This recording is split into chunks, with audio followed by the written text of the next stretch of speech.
Hello and welcome to this week's edition of Newsgram. Today, we're going to take a look at the often tortured and tumultuous lives of Tyler and Andrew. Goes by the nickname Aiden, but that's not important right now. What is their relationship. Buckle up, friends, because this edition of Newsgram is about their lives and their love for one another. It is a same-sex love affair between two God-fearing men.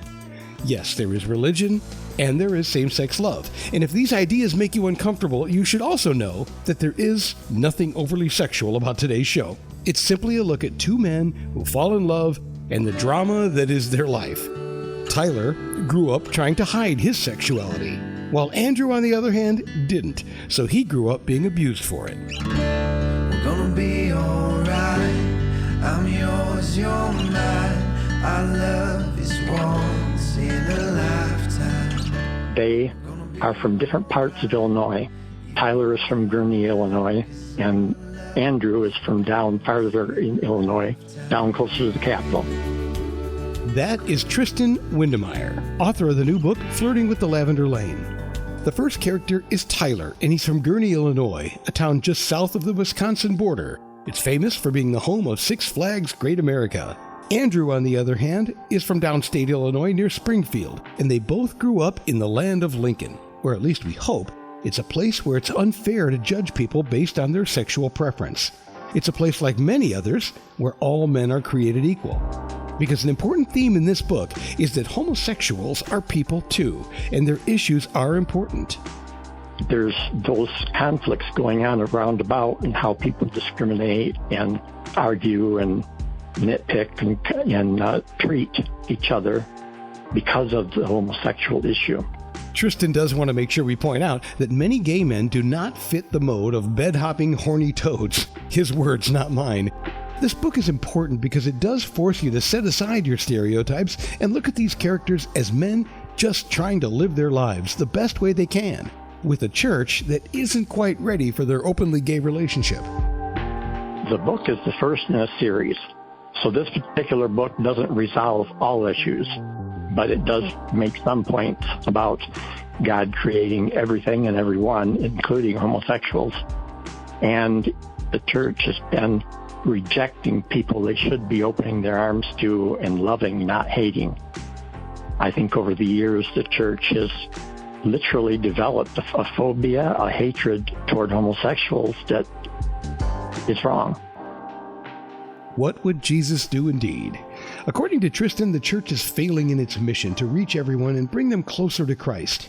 But that is just an underlying theme. The book is primarily a love story, and hold on to your hat, it does get steamy. It is gritty, it's down to earth, and it's not totally descriptive, but it's descriptive enough that you know what's going on. So you have to be prepared when you start reading it and know that, so that you don't all of a sudden run into something and you think, oh my gosh, I'm reading pornography or something. It's just letting you know what's happening and then it's moving on.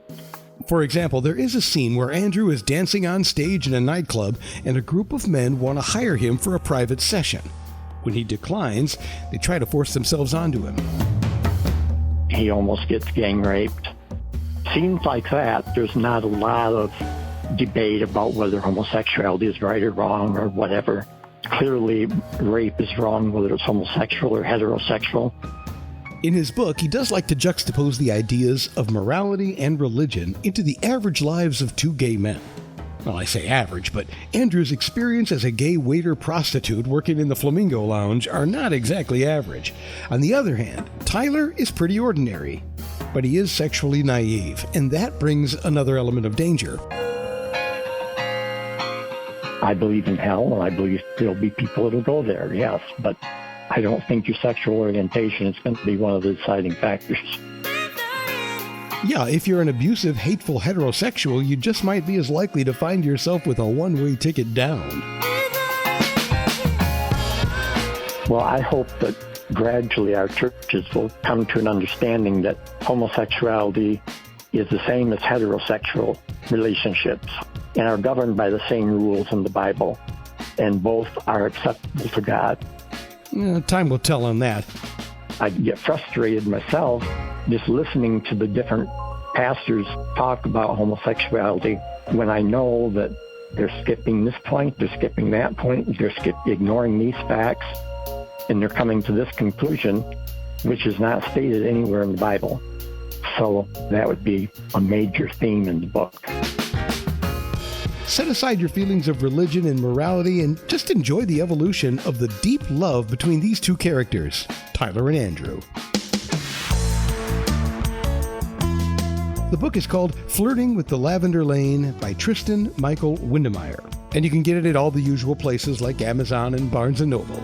And that will do it for this edition of Newsgram from webtalkradio.com.